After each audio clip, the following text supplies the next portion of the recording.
On today's episode of The Physician's Guide to Doctoring, we talk about emotional intelligence with the inspired dentist, Dr. Shakila Angadi. She's a dentist and social and emotional intelligence certified coach that is determined to help improve the lives of fellow healthcare professionals. She graduated from the University of Missouri Kansas City School of Dentistry and has been in private practice for over 11 years. She realized that empathic communication and self-awareness techniques were the keys to expanding her practice and improving her leadership skills exponentially. You can learn more about EQ and her coaching programs at theinspireddentist.com, and on social media, she's on Facebook and Instagram at The Inspired Dentist. We start out defining EIQ, or the Emotional Intelligence Quotient, and how she ended up becoming a certified coach in this area. She tells us the common issues health professionals have that seek her expertise, and how she helps them address these issues. In discussing how it can help the doctor-patient relationship, she gives a particularly powerful piece of advice, saying just one thing to each patient, and that will help all of us connect with our patients just a little bit better. Welcome to The Physician's Guide to Doctoring, a practical guide for practicing physicians. Dr. Bradley Block interviews experts in and out of medicine to find out everything we should have been learning while we were memorizing Krebs cycle. The ideas expressed on this podcast are those of the interviewer and interviewee and do not represent those of their respective employers. And now, here's Dr. Bradley Block. Dr. Shakila Angadi, thanks so much for joining us today on the podcast. Thank you for having me. I'm really excited to be here. All right, so let's get right into it. Tell us, what is emotional intelligence and what made you decide to get certified in it? Absolutely. So emotional intelligence is the ability to be aware of your emotions and your emotional state at the time in which you experience them. And that's a very broad answer because it goes so much deeper into understanding where our emotions come from and what do they mean and how do we interpret them. But for me, emotional intelligence is all about getting to know a deeper part of ourselves that we can actually use as information. When we start rethinking the way we experience our emotions and use them in a more thoughtful way, we start making decisions in our life that are more responsive in nature, less reactive in nature, and it translates to a happier, healthier balance. And for me, that's where my journey started. I was the opposite of being cognizant of any of my emotions. I was feeling the symptoms of someone who was trying to live up to the expectations of being in the field that I was in dentistry, being married to medicine, my husband's a physician, and trying to do it all, right? To be the best clinician. I just bought a practice. I just had a child. I had no idea what I was doing in any of that. I mean, I was practicing dentist for about 6 years when all of this was going on, but I had to hit my rock bottom because in that rock bottom, I experienced the symptoms of exacerbated stress, right? The insomnia, the back pain, what the heck am I doing? Parenting doesn't really help because there's no manual with that, but the conglomeration of everything that felt like my world on my shoulders was really a really trying time for me because there was no easy way for me to solve it, right? In clinical practices, you have a problem, you figure out what's going on, and you apply a solution or you apply a diagnosis and you fix it. And that's really what I thought I could do with my life, I think, at that point. And I was very disappointed to find out that it wasn't that easy for sure because... So it sounds like you were living the dream. Right? You had accomplished all of the goals that you set out to do. Absolutely. I mean, dental school, you got married, you had a kid. Right. And yet that was the goal. That was the end point. You were there, you hit it, and yet you didn't feel like it was what you had hoped it would be. Absolutely, including the white picket fence and the house and, we are settled, quote unquote, settled, right? I mean, everything that we crave when we are training, we had, right? And we achieved this expectation that was put upon me from a young age to work hard and to help others and trying to live a life of purpose and happiness, that was kind of secondary. It was more of, can you reach these goals and can you have this idea of what success is? And when I reached that point, I found myself silently drowning. I found myself silently struggling. And it was silent because, even before Facebook is what it is today and social media is what it is today, there was a lot of silence in talking about these struggles. And it was a really solitary place to be. And I thought that being a new mom and being a new business owner and having my own practice, that was the problem, right? Sometimes we look outward for the solution that may be there. And I did just that. I threw a lot of money into consulting. I learned the ropes on how to establish a business, grow a business, and be successful at it, which it was. And all the other parenting books that I could read, right? So I was trying to tackle the problem for what I saw was the symptoms. Why am I overstressed? It's because I'm overwhelmed at work, or I'm overwhelmed with parenting, or I'm overwhelmed with X, Y, and Z. Let me fix it. I put my fixing Band-Aid skills to use, but I found out over that next couple of months that things were getting better from a metric standpoint, meaning the business was growing, my parenting skills were somewhat growing, but I still was feeling this emptiness within that didn't make sense to the logic of what was growing outside of me. And it was in that moment, in those days where I think it was over Ben & Jerry's ice cream, possibly in the middle of the night, wondering, what the heck am I doing? Why am I working so hard? What is the point of all of this? These ethereal life questions that we find ourselves asking. And it was really over that where it kind of came to me that if it's not everything around me, then it has to be something from me. That everything that I'm fixing on the outside wasn't increasing my happiness. So there had to have been something within me. And that's where my journey started to seek out what that could be. And it really led to a lot of self-exploration, which I think that those of us who've had these moments where we're wondering, what's the point of all of this hard work? We reach for these things. We're reading books, we're listening to podcasts, we're following inspiring people, and we're figuring out what aligns with us, what sticks with us, and what speaks to us. And that's really where my journey started. And, I already had a therapist, so there was that. No shame in my mental fitness game, for sure, right? And trying to figure out, what is it that I am missing in all of this? What is it that I'm missing to find my own happiness? And it was until I came across one book that I read that delved into emotional intelligence for business owners and leaders that it really resonated with me. The emotional state that we go through when we are stressed, when we have staff, when we're talking to patients, when we are figuring out who we are first and then applying it outward. And it was really that particular book that started aligning my thoughts with, hey, maybe this is what is going to be the solution to what I'm seeking. Because even going to different continuing education seminars and things like that, I'm seeking out the happiest person in the room and I'm trying to figure out what their formula is, right? But it's not that easy to go to someone's formula and say, that's my answer. It has to really come from within the realization of what is going to work for you. And I'm at the edge of my seat. What book? What's the book? Oh, the book was Emotional Grit by Dr. Nita Bhushan.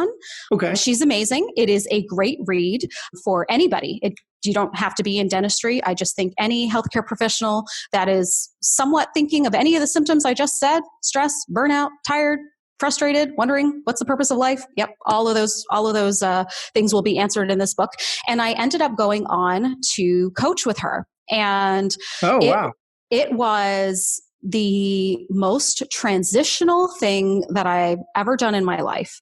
including my professional degrees, because it changed and shifted and challenged me to ask questions about myself that I never had to ask before, despite the professional help that I've had in the past, right? And so it got me thinking a little bit more about the present and what I was feeling, and challenging my beliefs and challenging the emotional state that I found myself repeating, and the emotional state and reactions that came across from interpreting what I was feeling.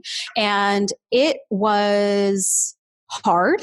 It was tough. There were tears. I won't tell you how many, but it was definitely the most humbling experience to learn how to be that vulnerable with myself.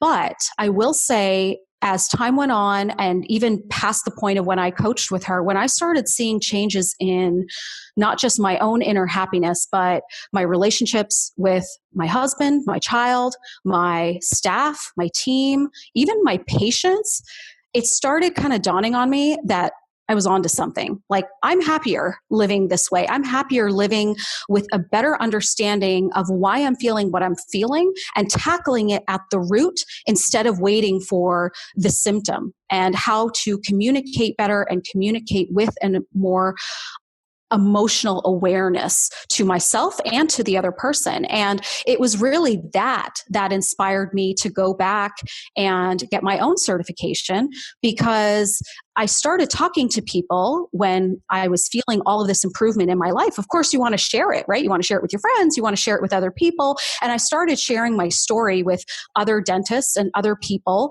that were struggling, or I felt like they may have felt the same way I felt. And I started realizing that it was more common than not the unhappy practitioner. And it really struck me as, wait a second, if this is what's going on, how can I help? How can I help my industry? How can I help my husband? How can I help other people in my life that truly need this type of instruction? And so that's what I did. I went back and I got my own certification through 6 Seconds and ISEI. Both of them are emotional intelligence programs that you can get your certification through. And through that process, I was able to gain tools and a system to actually walk people through a program that I can create on my own. And that's what I did. So doing that and having that in alignment with private practice was incredible, because now I can tap into the answers to frustration instead of just feeling the frustration, which a lot of us get to.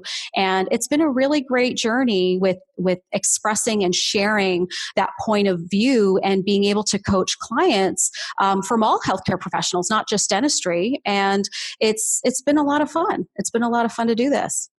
So I need you to take a step back for a second to just what EQ is, because my rudimentary understanding is there's IQ, which is like your ability to solve a math problem, put together a puzzle, Right. something like that, right? And then there's EQ, which whenever I think of EQ, I think of my wife, because my wife I have her read my emails sometimes. I have her read my texts, because I would say my EQ is, well, hers is significantly higher than mine. And I recognize that. And so I might not have the appropriate tone in those messages. And so I'll have her read them in order to make sure that I'm getting the message across, but also not like a blunt instrument, right? With a little bit of nuance and subtlety and caring. And so I think of one's ability to communicate as being part or even central to EQ, not necessarily, I guess, it's called EQ for a reason, emotional intelligence or emotional quotient, not so much understanding your own emotions. So any idea why I might be thinking that's what it is, and how you can kind of bring those two things together? Absolutely. So EQ, or EI, as some call it, the emotional intelligence quotient, it's different than IQ because IQ is what we measure in terms of what we think of as smartness, the actual intellect that we are born with, that we can foster, that we can build upon. EQ is your emotional understanding of not just yourself, but other people as well. And the thing that's unique about EQ versus IQ is that you can grow it. You can actually shift the way we think to become more aware of our emotions and the emotions of others. And actually, EQ has more divisions underneath it, like social intelligence, your social intelligence quotient, which has been shown. There's different programs at like Google and Apple and these big companies, they're onto something because they're figuring out how do people actually relate to each other? How do we connect to each other? Because it has been found that emotions truly are the currency of connection. And when we connect better, we can grow better.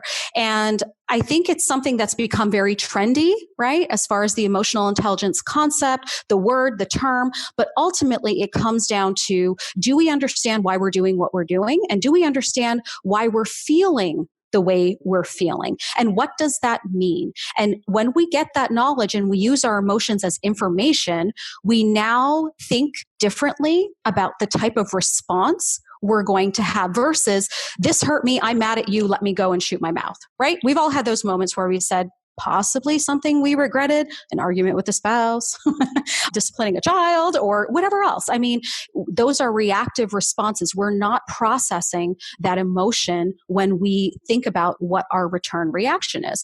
I think as far as emails and texts, like you were talking about, I think it's a very different bear when we are seeing words because it is harder to convey emotions through words in a text or an email, unless you know that person. Because I feel like if you know that person, you kind of understand what tone they're using without actually reading the tone. But I think within the definition of EQ, I think that makes sense because she is able to read the email and then understand the emotional implications of what it says and how someone might react to that. So because I'm not so EQ inclined, my thoughts going, I'm trying to convey this information. Here's how I'm going to convey it. It's in as few words as possible. Send, right? And whereas if the emotional reaction is taken into account, you might start the email with, hi, I hope your day is going well, or something like that, right? So that's because the emotional, knowing your own emotions, but knowing how someone else's emotions might be impacted by your actions. Right. And you know what? No one can blame anybody for getting to the point in this day and age, right? Because we're busy. We have things to do, places to be. And this time in 2019, we are at an information age where we are bombarded with so much information. So our prefrontal cortex is constantly going. It's constantly making sense of all of this information that we're getting. But what we're lacking as far as our human connection, the way we connect with each other and build up our compassion and build up our empathy. And I mean, these are all areas of EQ. When we break down what does EQ involve, it includes empathy, intentionality, and communication and interpersonal effectiveness, all these terms that I can throw out there. But what it comes down to is, are we tapping in to the emotional center of ourselves? And can we convey with a connection standpoint what we're trying to say? And you're right. When you ask, how is your day, or how's everything going, or I hope this email meets you at a good space in your life, or have an inspiring day, it does convey an element of emotion that we don't realize somebody can take. So it's very smart that you have a very amazing copywriter, it seems, to your emails to be able to convey that emotion. I think that's great. Oh, yeah. We complement each other very well. So everything that's very general so far in terms of, and it all makes sense. But what I want people to take away from this is something they can start doing tomorrow. So I don't want to get to that right now. How I'd like to get there is, give us an example of a problem that someone might be having in their practice that they come to you for. So what are like one or two common issues that you see, and then one or two actions that you give to your clients to help them improve those problems? Absolutely. So the two highest things that I see is a feeling of burnout and an uncontrollable stress response. So this feeling that they are at their wits' end, they're burning the candle at all ends. There's no hope in sight that that's going to change. We've convinced ourselves that this is our state of being. And the stress response of, all I can live and breathe is work, or I feel like my life is not balanced, or I'm not happy with the choices that I make. Those are all in response to stress. And these endpoint symptoms that drive people to either say, this is my life, or I want to make change. And it's the latter in which is when I feel like we reach out to somebody. At least it was for me years ago, and it has been for my clients that have sought me out, because ultimately we get to a point, many of us, that we don't want to stay in that space. We know that despite how we're feeling, how tired we're feeling, how tired of feeling tired we're feeling, if you're following me, that there has to be something more than what we have in our toolbox of acceptance. And when someone comes to find me, they're looking for an answer. In fact, I will nip this right there. They're looking for a quick answer. And my answer is always, That's what I was looking for too. of course, you are not alone. You are in the majority, because what people don't realize is it took years to learn what we know. It took years to learn patterns. It took years to learn behaviors. We are a product of our environment and our experiences. So will it take an overnight process to undo that? Absolutely not. I mean, if we put it with terms of patient care, someone's having symptoms of cardiac issues. Is that going to take a day to undo? Absolutely not. It's multifactorial, and it takes time to therapeutically get them to where a healthy state would be. And it's a similar way. Now, I don't delve into the psychology aspect of it. I would say most of my clients have either dabbled with therapy before or are in therapy at the time that they reach out to me, because what they're looking for is they are looking for habits. They are looking for accountability. They are looking for a system to challenge what they know.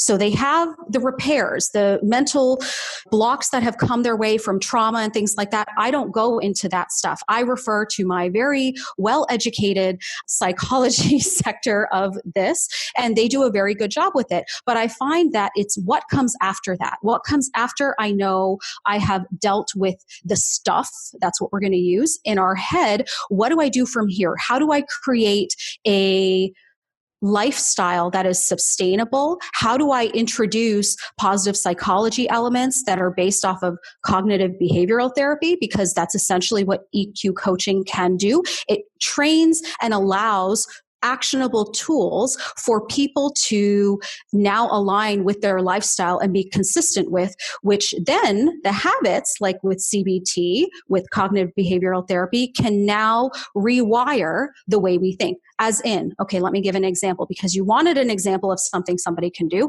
Something as simple as a gratitude exercise, right? Studies have shown that recalling 3 things you're grateful for on a daily basis for 21 days instigates that pattern of looking for something you are grateful for. And so these small things that add up over time by changing and shifting the way we think about our day to day, instead of focusing only on the survival instincts of, oh my gosh, I need a glass of wine at the end of the day. And don't get me wrong.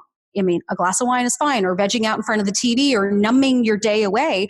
But that isn't productive to help the happiness levels that we want and instigating the right hormones and the right healthy patterns that we want to live by and that are more sustainable, frankly, than numbing our life from the information technology that's there. Now, I know I kind of shifted a little bit there, but it really does come down to understanding that it's not a one-day reversal. It takes time to challenge, to undo the things that we thought, to unlearn, really, to unlearn the patterns that we've gotten into. You know, residency does that. sleepless nights, stress, everything else. And what patterns do we then take on to our life? For me, as a dentist, we're drilled in dental school to be everything we do with our hands has to be perfect down to the millimeter. And that is how we think. So we start Sorry, was that a pun? Drilling in dental school? Oh, absolutely. Was that intentional?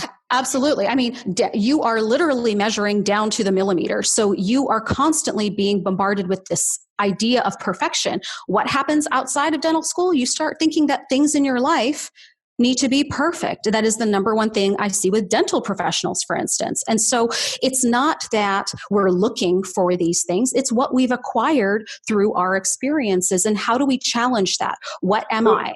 I think one thing that I'd like to go back to with the gratitude, you mentioned, it's important to have gratitude. And so what you're doing is by recognizing something that you're grateful for, that's helpful. But what that trains you to do is notice things then later on as as they're happening. Absolutely.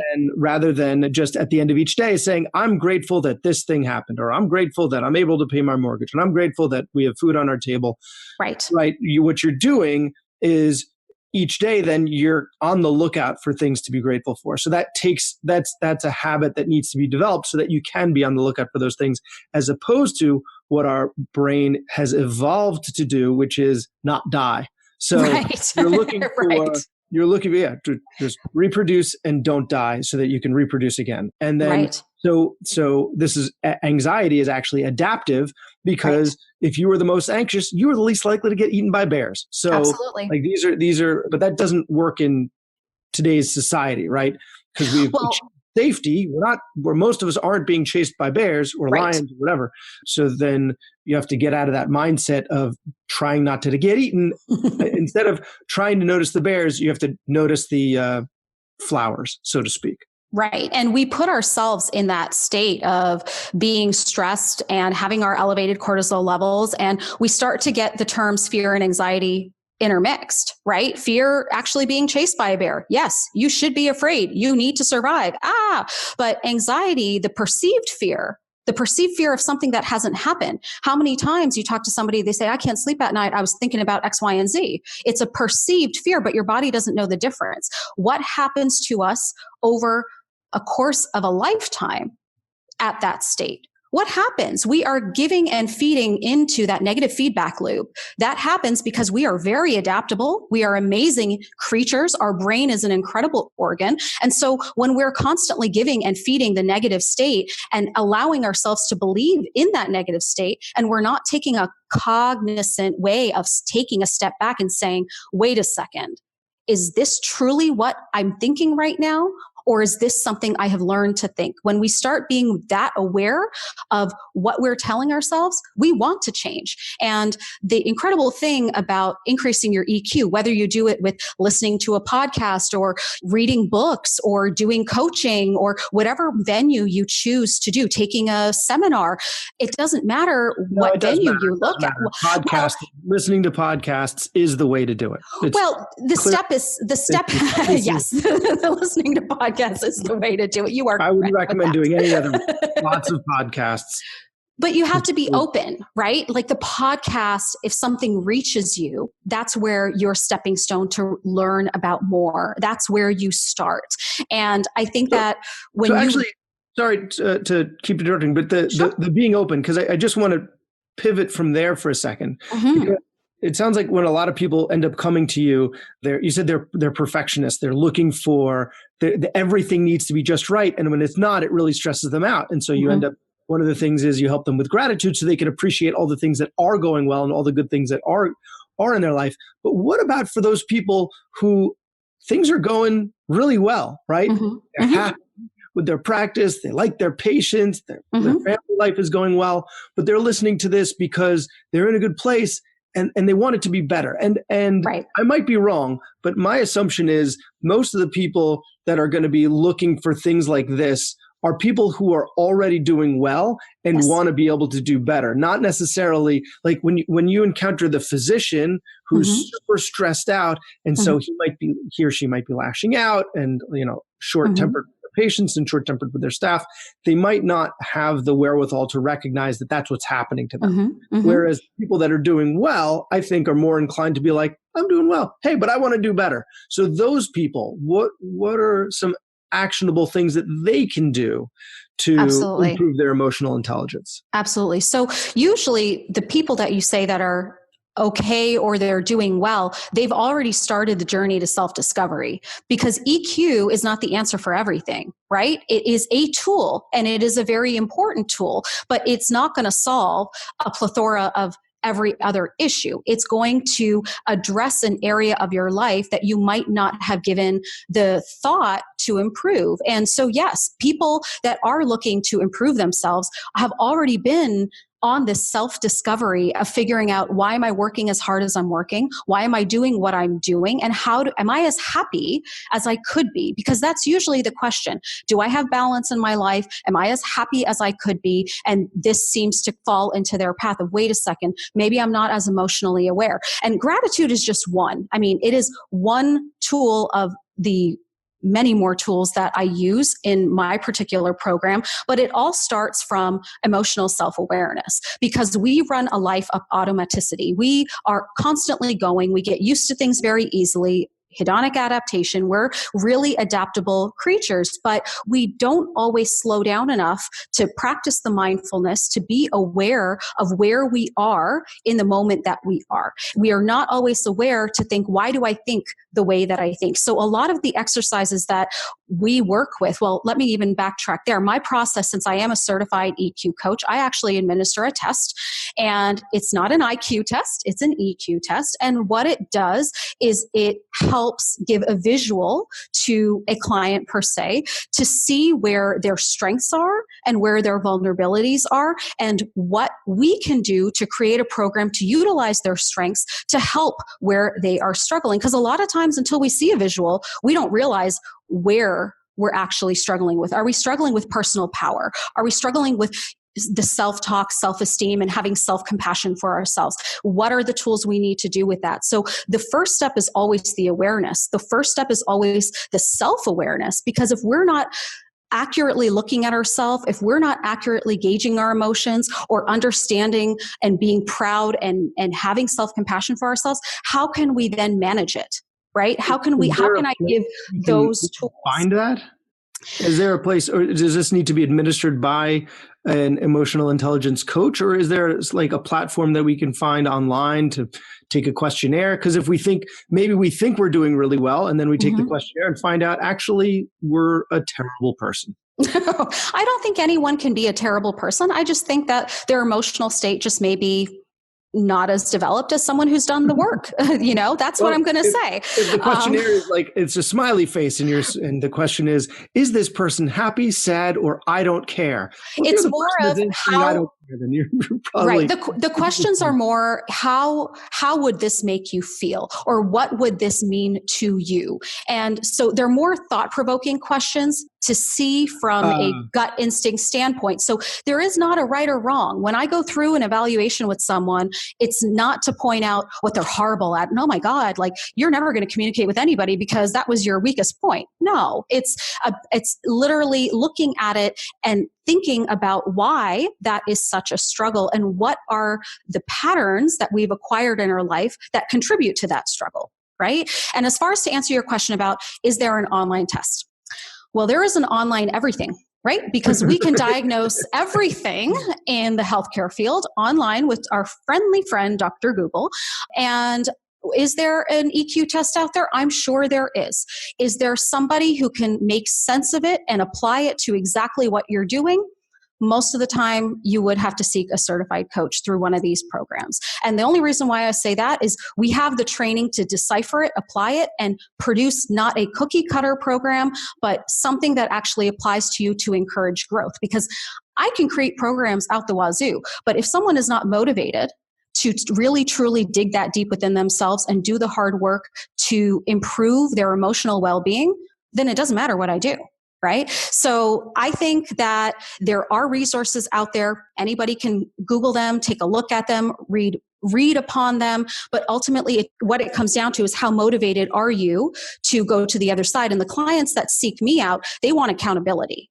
Right? And they want to actually see change. And I don't promise them change in a day. Most of my engagements are at least 3 months, because I'm not going to tell somebody, first of all, I don't take on everybody that reaches out to me, because not everybody's ready to shift. And that's part of the process, is to figure out if someone is ready. But when they are, that is where the growth happens. And it keeps growing even beyond the time that they are working with me. The clients that I now touch base with, when I started this years ago, I mean, they are doing some really stellar things, and it's a cool ripple effect to see.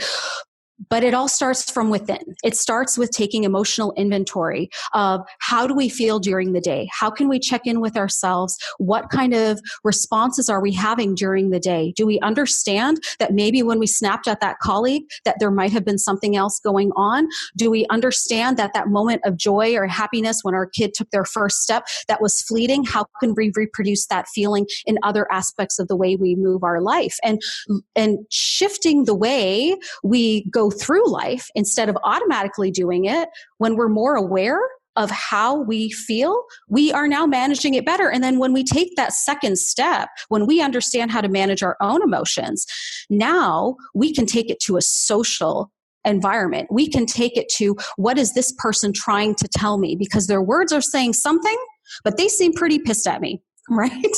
So we can now take the emotional awareness we have for ourselves and understand another human being differently. And we are able to now communicate with them and manage a social emotional environment in a better way, which is where my practice personally, that's when my practice grew. When I knew how to manage my team and I started talking to them differently, communicating with them differently, connecting with them differently, and even my patients. My case acceptance was a lot easier when you come from a place of compassion and understanding someone's emotional state versus telling them what they need, which is a very different kind of conversation.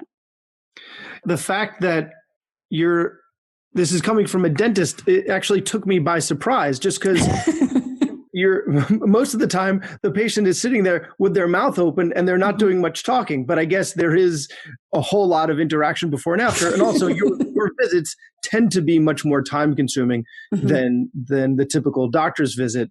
So you're spending a lot more time with your patients. And actually, I guess that emotional intelligence is all that more important, because all you're seeing is how the patient is moving their brows, and you have to interpret what they're saying from all that. Right. It's not so much the amount of time that you have with a patient, it's the quality of what you're saying. And are you able to convey compassion in that few seconds that you have? Are you able to create a connection where they believe and trust you? That's where emotional intelligence helps in the healthcare field, because we can now connect with someone a little bit deeper than, hey, Mrs. Jones, how's your day going? Versus, hey, what's something amazing that's happened to you lately? I'd love to hear about it. Or remember Melanie's wedding? I mean, it takes your conversation to a different place. Now, a lot of us don't have more than 5 minutes to establish a rapport per se, right? But there is a difference between scripting and there's a difference between connecting. And I think when we learn how to connect based on emotions, of course, our care is going to become more efficient, and it's going to be more productive as well, especially when your team starts to learn that language as well. So let's get into that, because I've heard you talk about this on other podcasts, that you got your team on board. I would think that would be challenging, because you'd encounter some skeptics in all of that. So how do you convince your team that this is something that they should buy into? Absolutely. So, there really wasn't a whole lot of buying into, even though I do like that term, just because a skeptic is always a challenge, and I'm up for a challenge, and I don't know, there's something to that. But when we start improving ourselves, we can't help but want the people around us to also be in a happier state, right? If you're happy and you're having a great morning and nothing got you down, including that spilt coffee and your kid that didn't want to put their shoes on 10 times and we're late for the bus, but we got to work on time, and we're grateful for that. And we're thinking, hey, you know what? My day's starting over. I'm at work. I have a good, healthy mindset. I know where I am. I know where I want to be. You walk into a room full of miserable people. Do you really want to be in that environment? Absolutely not. So for me, when it came to what do I need to do for my team, it was kind of a selfish thing too for me. It was, I don't want to work with people who don't want to be awake. I don't want to work with people who are miserable inside, because that toxic attitude and the toxic energy, it is just that. It translates and spreads to the rest of the office, including the patients. And so what I had to do as a team leader was to teach them tools, and not just tools, more than the tools, give them the conversation to be vulnerable and allow them to do the work that needed to be done to learn more about themselves, right? To talk about what are we grateful for this morning. We had yoga sessions. We did, you don't have to go that extreme, of course, since at this point I was a certified coach and I'm now doing all of this with my team, but it came down to looking at a stressful interaction with a patient. What could we have said different? What would we have said different? How could we create more connection? And doing connective exercises within each other. How do we get to know each other better? What are we as humans? What makes us happy? What makes us sad? Are we aware of our emotional state? So to answer your question and bring it all back to what that answer would be, how did I get them motivated? Happy people are contagious, right? Just like negative energy is contagious. So syphilis. Well, yes. And you know what? We have very good people that can address that. It will not be me. But as far as a mindset and what people want to see, I think as humans, we all want to find a sense of purpose and happiness somewhere along the way. And I think when people see other people that are happier and have a lighter energy than possibly where they are, of course they want that. So it didn't take a whole lot of convincing. It took a whole lot of leading and communicating in a way to help me understand what they're going through and how can I as a leader help them with whatever they were going through. Because ultimately that investment of time with my office manager, with her then empowering the rest of the team, it translated to patient care. Because now when my patients are being heard and they are felt like they are cared for, it's a trickle effect. And if my patients love me and they love our office, then hey, happy doc, right? Yeah, I think that's an excellent point. I think leading by example is certainly easier said than done. But absolutely. If you're getting all stressed out and you're running behind and the next patient shows up late and you're saying, oh man, why can't this person have the decency to show up on time for their appointment? And now they're going to set me back for the rest of the day. Your staff is going to respond to that. Right. And then act in kind, right? Then when they're confronted with that patient, they're going to address them using similar verbiage to what you just used. So if you're someone that, listen, I understand, oh man, that person must have been stuck in traffic, or you don't know, they might have had something going on at home. Let's try and be understanding and help them out, right? Then that also gets passed on to the staff. So I think that leading by example, really easier said than done, right. but has a ripple effect. Absolutely. And empathetic communication is one of the things that I actually train teams on. I do local coaching and train teams locally in dentistry where we actually talk about what does this sound like with each other? What does this sound like with our patients? And I'll give the rubric right here. It's not something that I particularly made up. I've honed in on how to use it in healthcare settings, but you're really using active listening as your main tool. But instead of going straight to solving, which hello, anybody in there? Anybody out there wanting to solve a problem as soon as they hear it? But once you go from active listening, the key, the cream of the Oreo, if you want to call it that, is reflecting the emotion. This changes the way we have conversations with each other, because if someone comes in and they're upset about something, right? And you're seeing that they're upset about something. What is it that you're listening for? If we listen for the emotion and then we reflect that emotion, hey, I understand you must feel overwhelmed right now. This is a lot to take in. I understand it wasn't the news you were expecting, right? That pause right there, that reflection of that emotion now leads to more accepted case acceptance. It leads to people understanding that one, you come from a place of caring, and two, you understand them innately as a human being. And that's what we want. People that come to us as healthcare practitioners, innately, they want to be heard just like we want to be heard. But that little tool right there, it doesn't take more than 3 minutes, not even. And most of us have a few minutes to at least acknowledge that emotion before we give them the solution. And it changes the way we practice at that time. My husband's used it, and he's an anesthesiologist. And it's interesting when I hear him, how he's translated it into his lingo, because it still does come down to addressing the emotion. I understand this is scary. I understand this is overwhelming, and using the language in that way, because people then go to that place of trust that no matter what comes out of his mouth next, they already are connecting in a way that they didn't connect before. So I think for my patients, right, I'm an ENT, so they come in with a sinus infection, and so I take the history.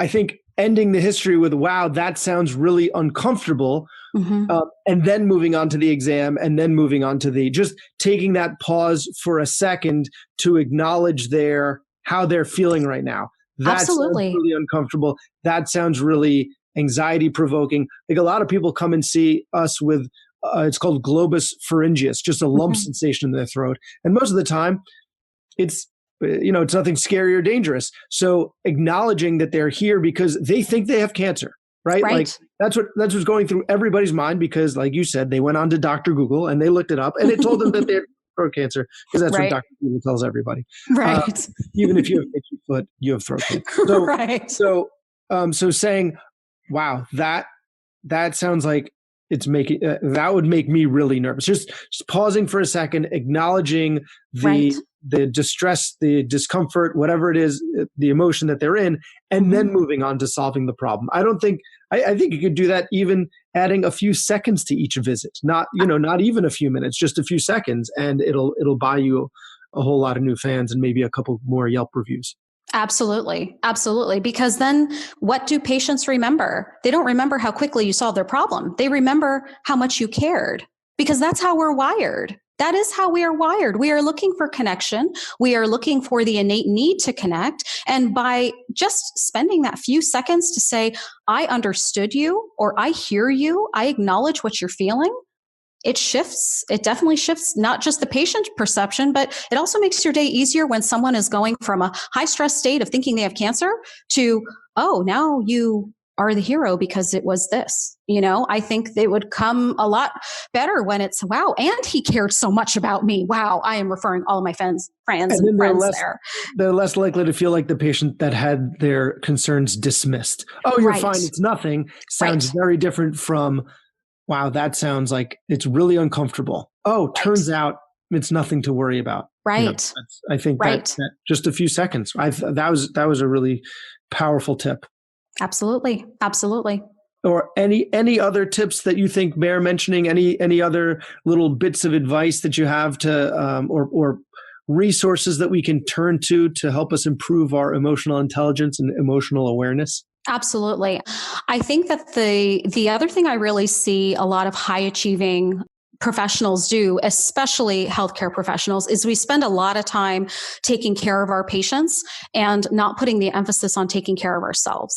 And I think that if there's something I can definitely suggest out there is not waiting for the signs of having to take a break or needing to take a break or needing to get away, rather fulfilling our life a little bit more microscopically, where we can add moments where we do things for ourselves to take care of our mental well-being, our emotional well-being on a regular basis, instead of waiting for, don't get me wrong, vacations are fantastic. But if vacations are the only time you're detoxing from social media and you are taking a break from everything, or picking up a book and reading it that is not like medically profound, then there is a problem, right? And we want to make sure that if we take a step back and think of ourselves as humans, what inspires us? What makes us happy? Is it going to concerts more often? Is it indulging in something creative? Or remember that time where I used to ride bikes? Or remember that time where I used to do this? Kind of going back to what brought us true happiness and joy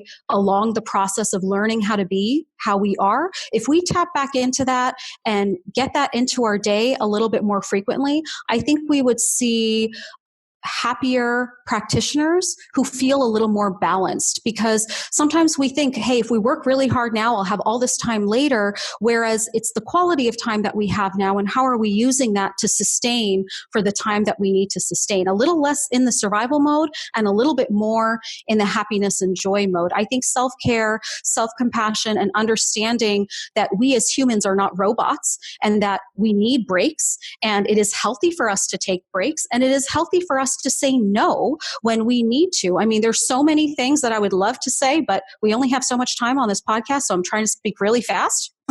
I've noticed that. So if anyone is putting me on 2 or 3x, you might want to go back and listen to all of the stuff I just said.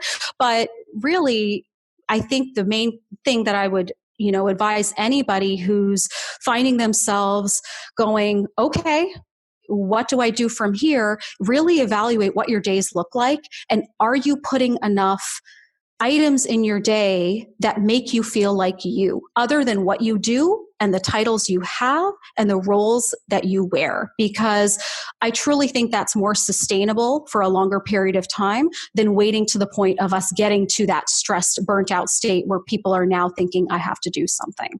Or you're going to end up one of those old curmudgeon-y doctors in the doctor's lounge that retired and can't seem to leave the doctor's lounge. Absolutely. Because you know what? If you don't think that you deserve happiness, you're not going to look for happiness. If you don't think that you deserve to be joyful and find things that make you feel more centered and fulfilled, then you can live an entire lifetime and not find those things. But are they truly happy? Do we want to be happier for the people around us too? Because a happier you makes you better to everybody else as well. And that's not the reason to do it. You should be happy innately, but it's a nice side effect when your spouse or your kids or the people that you work with notice that you're taking care of yourself as well. Just like when you come back from a vacation and you look recharged and it's not just the tan. For 5 minutes. Absolutely. Absolutely. All right. Well, Dr. Shakila Angadi, the Inspired Dentist, thank you very much for all the time you've given us. Where can people find you online? Absolutely. So you can find me at theinspireddentist.com. That's my website. I have a lot of resources, reading, podcasts, all sorts of fun stuff over there. I do speak and write as well. I have some projects in the works, so I'm excited to share all of that on that platform. I'm also on Facebook and Instagram, same handle, The Inspired Dentist, and keep in touch because I'd love to hear what you guys think, especially about this episode. All right. Well, thanks again. Thank you. That was Dr. Bradley Block at the Physician's Guide to Doctoring. He can be found at physiciansguidetodoctoring.com or wherever you get your podcasts. If you have a question for a previous guest or have an idea for a future episode, send a comment on the webpage. Also, please be sure to leave a 5-star review on your preferred podcast platform. We'll see you next time on the Physician's Guide to Doctoring.